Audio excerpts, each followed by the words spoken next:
age of just 22, Alexander, ruler of the small Greek kingdom of Macedonia, had led an invasion of the vast Persian Empire. After a string of victories, he smashed Persian military power at the Battle of Gaugamela and took the Persian throne for himself. Now, in 330 BC, Alexander continued his march east.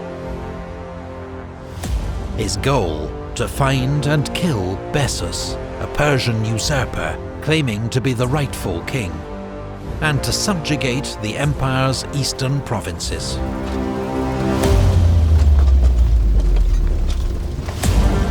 Alexander headed first for Aria, today part of Afghanistan, where the Persian governor Satibarzanes had launched a revolt after initially pretending to submit to Alexander.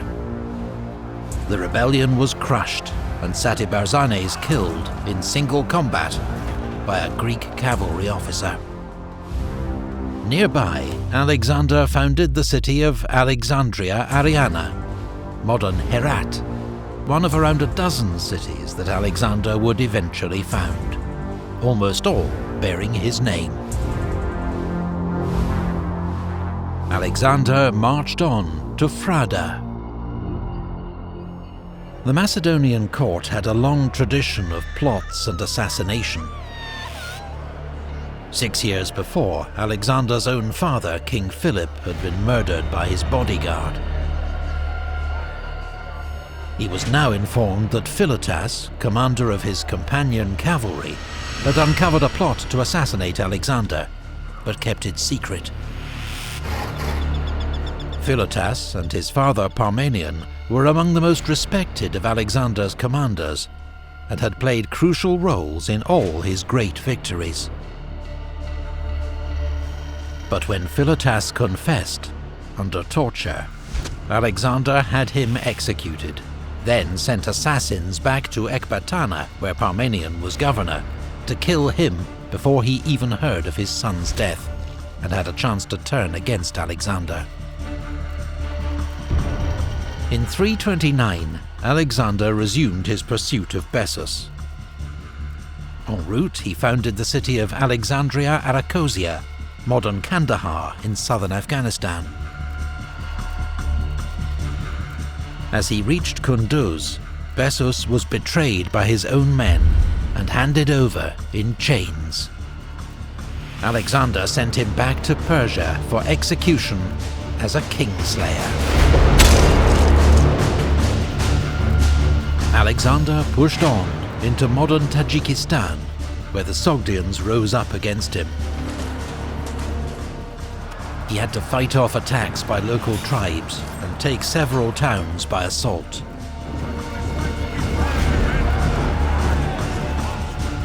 On the banks of the Jaxartes River, he founded the city of Alexandria Escate, meaning Alexandria the Furthest, so named because he had, at last, reached the limit of the Persian Empire.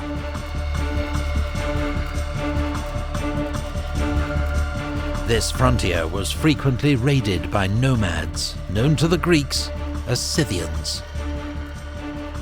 Alexander lured them into a decisive battle near the Jaxartes.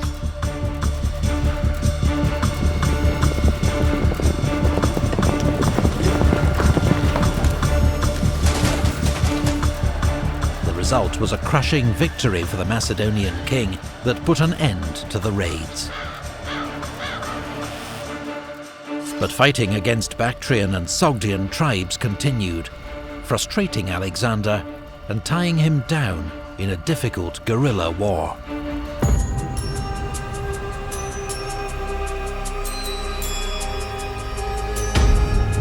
By now, many of the Macedonian troops were unhappy with Alexander. Most had not seen their homes in years, but their king seemed bent on conquest without end. What was worse, he'd begun to adopt the rituals and dress of their defeated Persian enemy, customs they viewed as effeminate and decadent.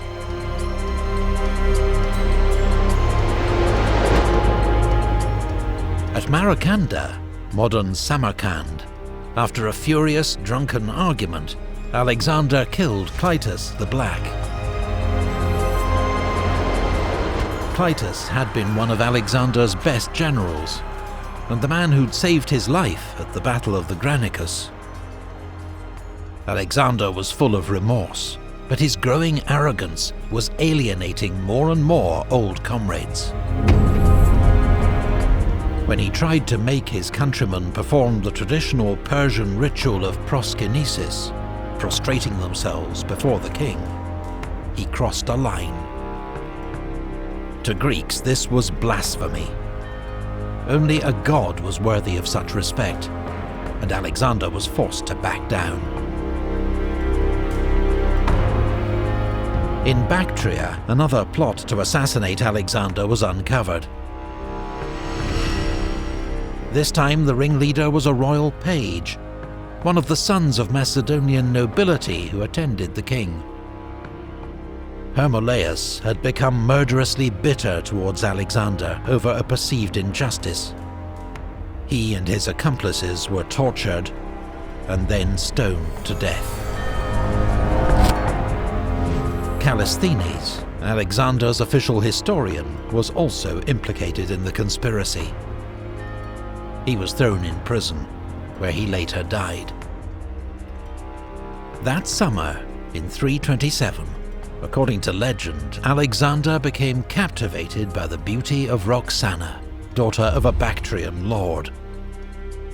Their marriage was also a sound political move, helping to end local revolt against his rule, and allowing him to continue his advance into modern Pakistan and India.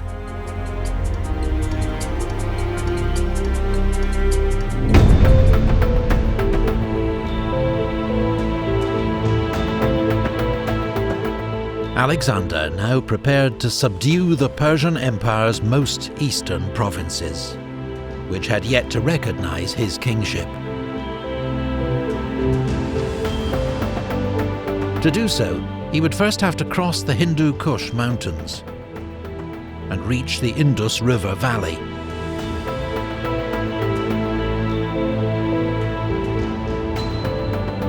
Advancing in two columns, his army won a series of skirmishes against the Aspasi and Asakani as they fought their way into what's now the Swat Valley of northern Pakistan.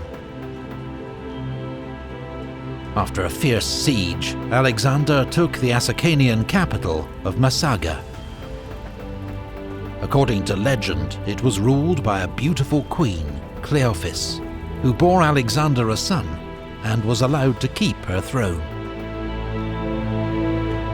The ruler of Taxila, near modern Islamabad, had formed an alliance with Alexander. Together, they marched to face Porus, king of Paravas, at the Battle of the Hydaspes. It was Alexander's costliest battle, as Porus's war elephants inflicted terrible casualties amongst the Greeks.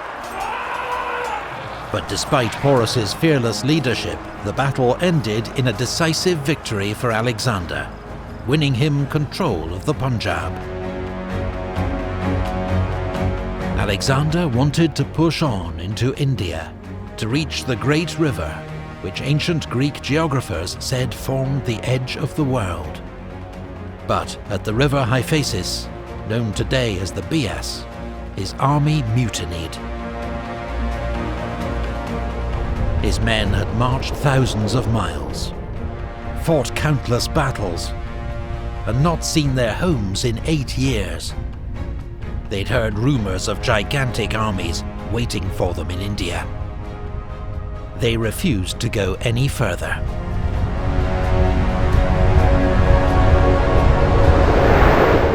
Alexander was furious, but had to turn the army around.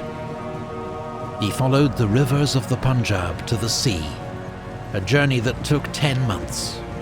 On the way, he defeated the Malians, but while leading the assault on their capital, was wounded in the chest and nearly killed.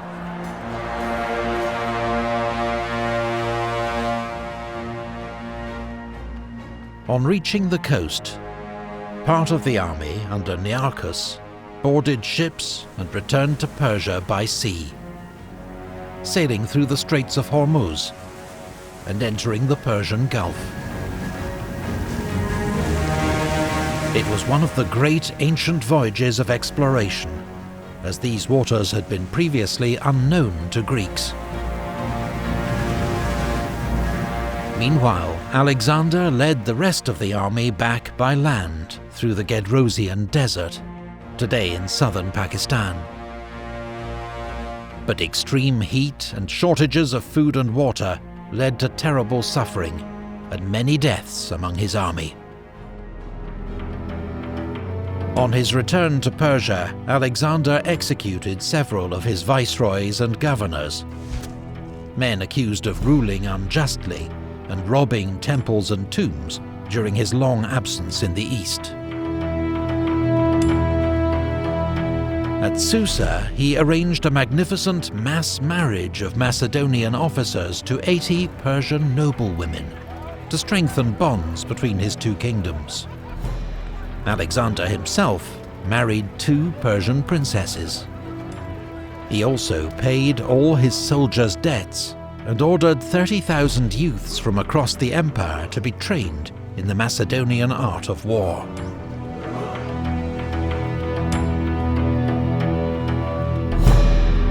But at Opis, his Macedonian troops mutinied.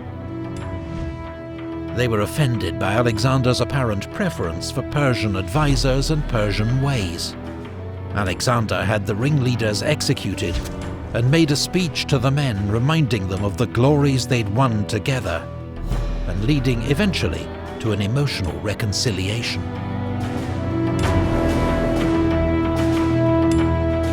At Ecbatana, Alexander's closest and most trusted friend, Hephaestion, died of fever. The king was grief-stricken, went days without eating, and ordered a period of public mourning across the empire.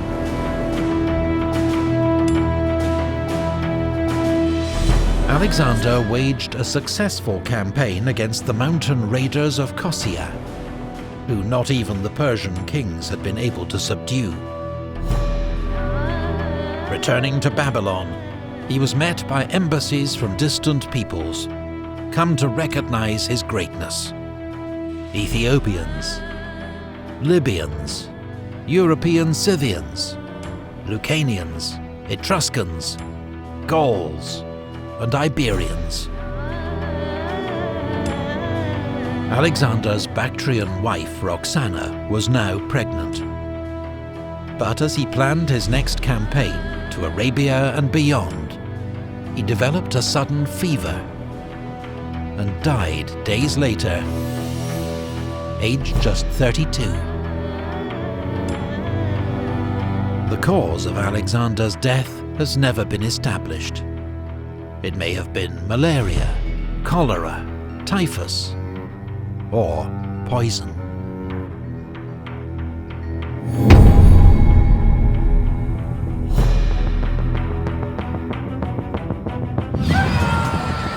Alexander died undefeated in battle. His reputation as a brilliant, fearless and daring military commander remains undimmed. His decade-long campaign created one of the largest empires ever known, stretching from Greece to Pakistan. But it was vast and unstable, held together only by his own brilliance and name. Alexander left no plans for his succession, and his generals soon began fighting among themselves to carve out their own empires.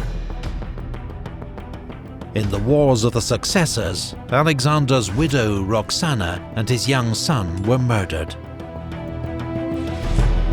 His own gold sarcophagus, en route to Macedonia for burial, was hijacked and ended up in Alexandria in Egypt. Today, its location remains one of the world's great unsolved mysteries. Few men have ever had such an impact on the course of history as Alexander the Great. The breathtaking achievements of his short life ushered in the Hellenistic Age, as Greek ideas spread across the territory of his former empire, fusing with local traditions to trigger new developments in art, science, government and language. Some of the successor kingdoms to his great empire were short-lived. Others endured for centuries. But all, in turn, would fall to new forces. And in the West, to the rising power of Rome.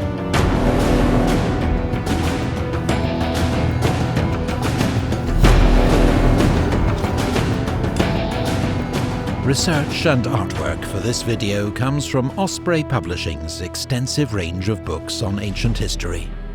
Every Osprey book examines a particular battle, campaign or combat unit in authoritative, meticulous detail.